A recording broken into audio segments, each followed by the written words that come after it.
ముందుగా అన్నగారికి సన్మాన కార్యక్రమం.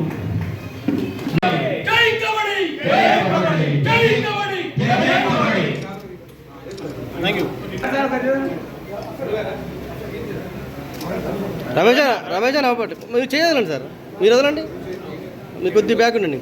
రైట్.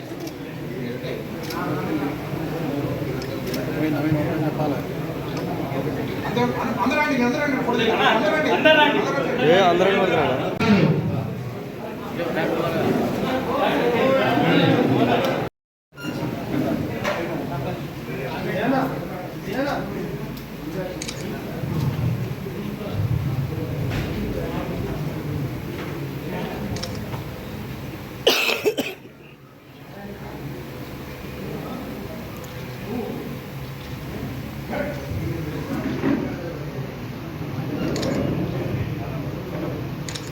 ఓకే.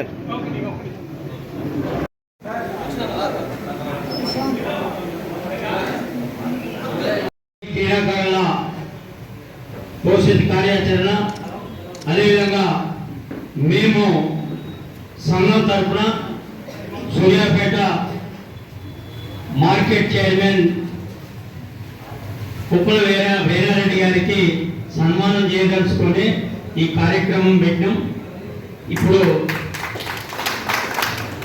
ఈనాటి సూర్యాపేట జిల్లా కబడ్డీ క్రీడాకారుల భవిష్యత్ కార్యాచరణ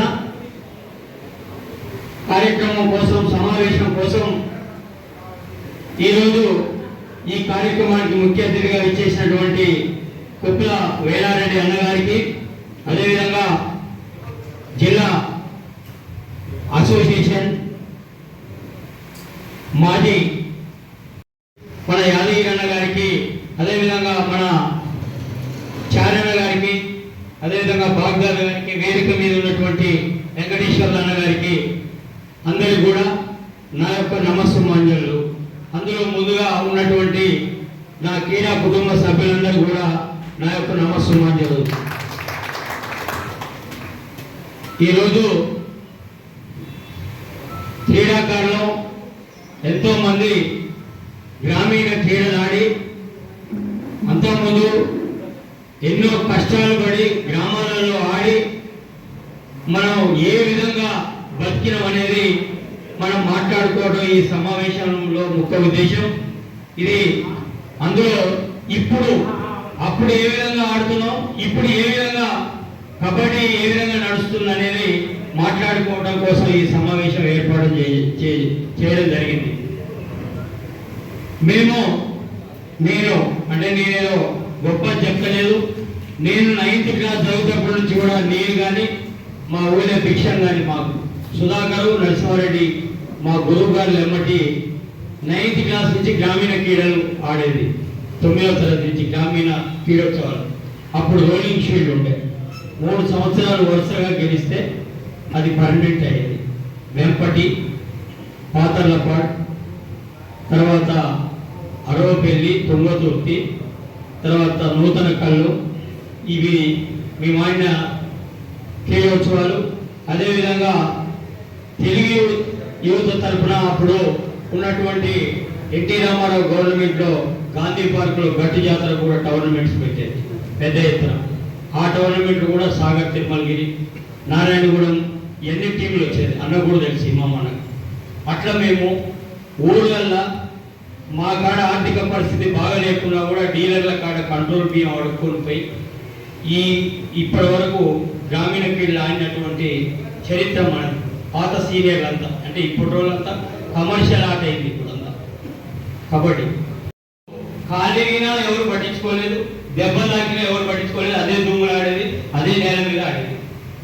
అట్లా ఆడి మా యొక్క నైపుణ్యతని మేము పెంచుకోవడం జరిగింది. కానీ ఈ మధ్యకాలంలో మ్యాచ్ వచ్చినాక ఆ తర్వాత కొద్ది కాలం మన లీగ్ మ్యాచెస్, మళ్ళీ ప్రైజ్ మనీ ఉండే. ఇక ప్రైజ్ మనీ వచ్చినాక ఎప్పుడైనా మన కబడ్డీకి ఎట్లుండే అంటే మొత్తం 4 పూలు తీస్తే 4 పూలలో ఏ పూల్ వీక్ ఉంది, ఏ పూల్ రావాలని వాళ్ళే 4 లీగ్లకు ఎంటర్ అయ్యి ఆ తర్వాత లీగ్ ఎంటర్ అయిన తర్వాత మ్యాచ్ కాకపోతే పైసలు పంచుకున్న రోజులు కూడా చాలా. అది పోయింది. ఇప్పుడు అది పోయిన తర్వాత మ్యాచ్లు వచ్చినాయి. మ్యాచ్ల మీద ఆడుకుంటూ ఇప్పుడు గ్రామీణ క్రీడలు అనేది అసలే లేవు ఊర్లలో. ఏమైనా ఓపెన్ టోర్నమెంట్ మ్యాచ్ మీద ఆడడం జరుగుతుంది. ఈ మ్యాచ్ వచ్చిన కానించి రాజకీయాలు కూడా ఎక్కువైనాయి. ఈ సెక్రటరీ ఈ యొక్క ప్రెసిడెంట్ అది రాజకీయాలు ఎక్కువైనాయి. మేము ఆడేటప్పుడు కూడా ఇమామన తెలుసు, ఇక్కడ ఉన్న సీనియర్ ప్లేయర్లు తెలుసు. నల్గొండ జిల్లాలో ఎప్పుడు కూడా కబడ్డీ అసోసియేషన్ ఎప్పుడు కూడా మన సూర్యాపేటలో కానీ మన కోలాటలో కానీ ఎవరికి నిర్మాణం వాళ్ళకే సెక్రటరీ అయినా ప్రెసిడెంట్ అయినా అదేవిధంగా ఇప్పుడు కూడా అదే విధంగా నడుస్తుంది. పోయి ఆ ఎన్నికలు ఆపి ఈరోజు ఈ సమావేశం ద్వారా వాళ్ళకి తెలియపరచడం జరుగుతుంది. అదేవిధంగా నరసింహరావు అనే వ్యక్తి అసలు ఈ కబడ్డీ పని ఈ కబడ్డీ వద్దు అని నా ఊళ్ళని రాజకీయం చేశాడు.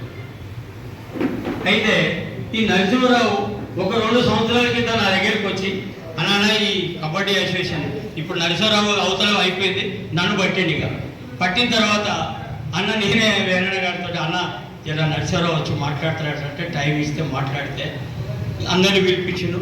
తర్వాత మాట్లాడదాం ఈ సమావేశం అని అన్నాడు. ఆయనంతటా ఆయన ఈ రోజు ఇక్కడికి వచ్చినట్టే కబడ్డీలో జరుగుతున్న అన్యాయాన్ని తెలుసుకున్నారు కాబట్టి మరి ఇక్కడికి వచ్చిన నేను అనుకుంటున్నా. మరి అన్నగారి ఆధ్వర్యంలో ఈ సూర్యాపేట జిల్లా కబడ్డీ అసోసియేషన్ మళ్ళీ అందరం మేము మండల పార్టీ అధ్యక్షులుగా అందరం కబడ్డీ అసోసియేషన్ అందరం కూడా మీరు చెప్పిన నియమాల ప్రకారం మీ వెనక ఉంటామన్నా. మరి మీరందరూ కూడా పెద్దలు రాష్ట్ర స్థాయి అసోసియేషన్ తోటి చర్చించి మరి బెల్లంకొండ రామచంద్రన్న, సిఐ లాలన్న గారు మీరందరూ కూడా మరి ఈ 4 నియోజకవర్గాల్లో ఉన్న కబడ్డీ సీనియర్ క్రీడాకారులందరినీ పిలుచుకొని మరి కమిటీని మీరు ఎన్నిక చేసి నియోజకవర్గాల వారీగా ఏ నియోజకవర్గానికి కూడా ఇబ్బంది కాకుండా హుజూర్ నగర్, సూర్యాపేట, కోదాడ, తుంగతుర్తి ఈ 4 నియోజకవర్గాలను మరి మీరు మీ కన్సర్న్లో ఉంచి మరి అసోసియేషన్ ఎన్నిక చేస్తే 4 నియోజకవర్గాల్లో ఉన్న అసలైన క్రీడాకారులకు, అసలైన విద్యార్థులకు, కబడ్డీ క్రీడాకారులకు మరి మనందరం అండగా ఉంది వాళ్ళు జిల్లా స్థాయిలో, రాష్ట్ర స్థాయిలో, నేషనల్ స్థాయిలో తీసుకెళ్ళడానికి కృషి చేస్తామని తెలియజేస్తూ మన కబడ్డీలో ఉన్న పేద క్రీడాకారులు కూడా మనందరూ దాదాపుగా ఒక వాట్సాప్ గ్రూపులో ఉన్నారు. ఎవరికి ఆపద వచ్చినా మీ అందరి తమ్ముడిగా నా వంతు సహాయ సహకారాలు మీ అందరికీ అందిస్తూ అందరికీ అందుబాటులో ఉంటారని మనస్ఫూర్తిగా తెలియజేస్తూ చూస్తుంది. పాల్పంచుకుంటున్న మాజీ కబడ్డీ అసోసియేషన్ అధ్యక్షుడు అన్న రామచంద్ర గారు, అదేవిధంగా లాల్ అహ్మద్ గారు, సిఐ గారు, అదేవిధంగా అన్న బాగ్దాద్ గారు, కాంగ్రెస్ నాయకులు, సైదుల్ గారు, చారీ గారు, మా ఇమాం భాయ్, యాదగిరి గారు, అందరూ కూడా ముందున్న సోదరులు చాలామంది నా గత పాదమిత్రులే. అందరికీ కూడా ఒకసారి హృదయపూర్వక నమస్కారం తెలియజేస్తూ, నేను కూడా చిన్నప్పటి నుంచి కబడ్డీ ఆడినోనే. కబడ్డీ అంటే కూడా నాకు ఇష్టమైన ఆట. ఆ రోజు గ్రామీణ ప్రాంతాల్లో నాకంటే ముందు నేను చిన్న లాగులు వేసుకున్నప్పుడు చూసింది కూడా ఏ ఊర్లో కూడా ఒక వాలీబాల్ కోర్టు, కబడ్డీ అంటే ఎక్కడంటే అక్కడ ఏ సందర్భంలో కబడ్డీ ఆడుకునేవాళ్ళు. ఒక ఏదైనా ఇది ఉండేది, షటిల్ కాదు, బాల్ బ్యాడ్మింటన్ ఇది ఉండేది. ఇంకా గ్రామీణ క్రీడ అంటే సెలవులు వస్తే ప్రతి ఇంట్లో కూడా పేక ముక్కలు ఉండేవి. పిల్లలు చుట్టుపోతాట ఆ రంగులు కలిసి ఆడుకునేది. ప్రతి ఇంట్లో కూడా మన తెలంగాణ ప్రాంతంలో, మా ప్రాంతంలో అయితే ఉన్నాయి, మనకి మిగతా మా ఊర్లలో మాత్రం ఈ పేక ముక్కలు ఉండే. గ్రామీణ క్రీడ కింద నా ఉద్దేశాన్ని పరిగణించాలి. పెట్టారు. నేను పబ్లిక్ క్లబ్ సూర్యాపేటలో కూడా ఒక 15th ఆగస్టు ఆటల పోటీలు పెడితే నేను మెంబర్గా రమ్మీలో కూడా ఫస్ట్ ప్రైజ్ నాకే వచ్చింది. షటిల్లో వచ్చింది, రమ్మీలో వచ్చింది. షటిల్ ప్రైజ్ దామోదర్ రెడ్డి గారు తోటి తీసుకున్నా. ఆ రమ్మీ వచ్చేసరికి మీలా సత్యనారాయణ గారితో ఏమన్నా మీలాగా దూసి నాకు దూసి నేను ఈ పెద్ద వయసుతో ఇదేది ఆట తీసుకోవడం అనుకున్నాను. అంటే వాళ్ళు అలా పెట్టిరు, వాళ్ళు మనం గెలిచిన ఆట. నేను చెప్పేది ఏం లేదు, ఇలా నేను ఉపన్యాసకులు కాదు, నేను ఉన్న వాస్తవాలే మాట్లాడతా. ఇక్కడ ఈ ఇంత పెద్ద ప్రోగ్రాం అనేది నాకు భవిష్యత్ కార్యాచరణ మీద రమేష్ చెప్పలేదు. తర్వాత పొద్దుకెళ్ళి కొన్ని ఫోన్లు వస్తూ ఉన్నాయి. నేను గతంలో కూడా ఈ సమస్య పేద సంవత్సరం వచ్చినప్పుడు కూడా అన్న రవీంద్ర రెడ్డి గారు అయితే, మన సిఏ గారు అయితే, నాగిరెడ్డి గారు అయితే, మా సురేంద్ర అన్న అడిషనల్ ఎస్పీ రిటైర్డ్, అందరూ కూడా ఆ రోజు చెప్పడం జరిగింది. ఇదంతా క్రీడ అనేది, కబడ్డీ క్రీడ అనేది వన్ సైడ్ పోతా ఉంది, దీన్ని అరికట్టాలి, ఒకరి చేతికే పోతా ఉన్నది ఒక దాంతో దాన్ని ఆ రోజు ఎలక్షన్ జరగకుండా ఆపడం జరిగింది. తర్వాత మాట్లాడదామని చెప్పడం జరిగింది. ఆ రోజు మన ప్రీతమ నాయకులు దామోదర్ రెడ్డి గారి సమక్షంలో జరిగిన చర్చ అది. ఆ రోజు మంత్రివర్యులు ఉత్తమ్ కుమార్ గారు కూడా ఆ రోజు ఫోన్లో అందుబాటులో కలవలేకపోవడంతో దానికి వాయిదా వేయడం జరిగింది. దాని తర్వాత ఉత్తమ్ కుమార్ రెడ్డి గారితో కూడా ఈ కబడ్డీ క్రీడ నేను మాట్లాడడం జరిగింది. ఆయన తను చెప్తా అన్నాడు, దాన్ని వాయిదా ఇచ్చడం విషయం అయితే నాకు అంతవరకు తెలుసు. జగదీష్ గారు కాదు కానీ ఈ హుజూర్నగర్ కోదాడ ప్రాంతమే ఎప్పుడూ కబడ్డీని వాళ్ళ హక్కు కింద తీసుకుంటా ఉన్నారు.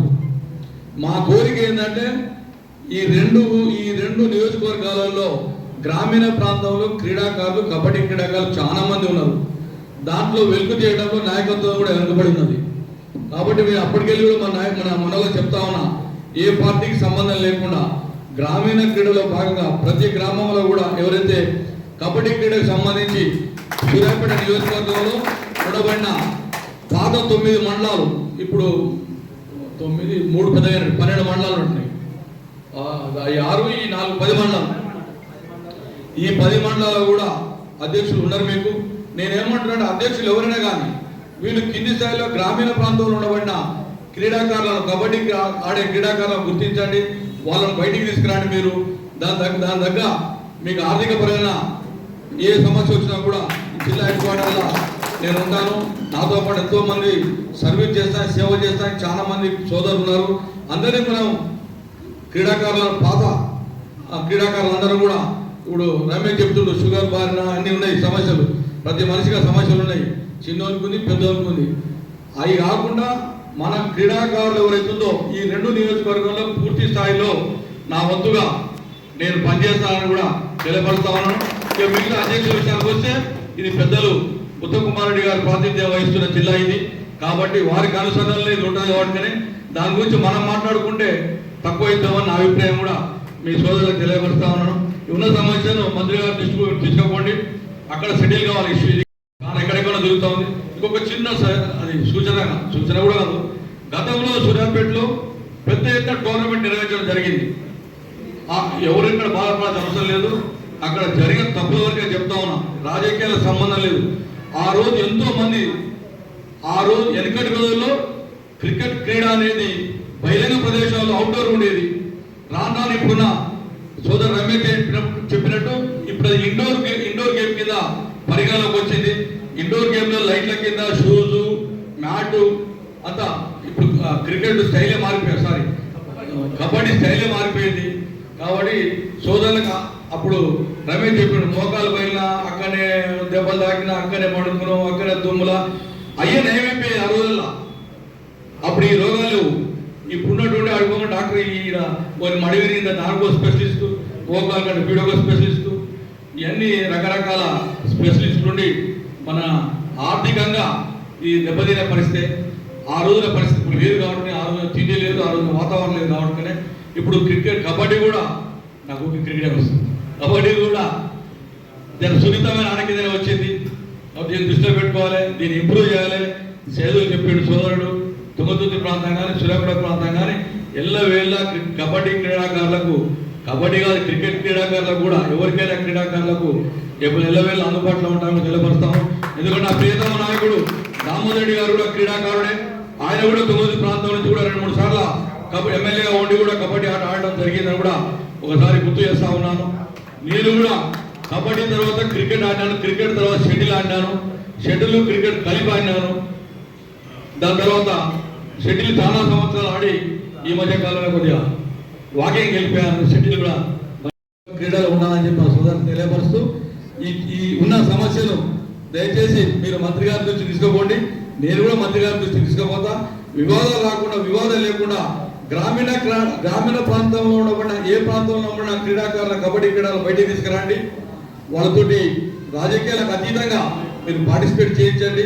ఇక్కడ జరిగే అన్యాయాన్ని కూడా నేను మంత్రి గారి దృష్టికి తీసుకుపోతాను. ఎలాంటి అవకతవకలు లేకుండా మనందరం కలిసి కబడ్డీ క్రీడ గురించి అందరం పాటుపడదాం. అందులో మా వంతు పాత్ర ఉంటామని కూడా తెలియజేస్తూ సోదరులకు ఒక చిన్న నా సారీ ఏంటంటే 2:30కి మాకు రేషన్ కార్డుల డిస్ట్రిబ్యూషన్ సారీ కబడ్డీ సోమన తగ్గ క్యాచ్ చేయలేకపోయాం.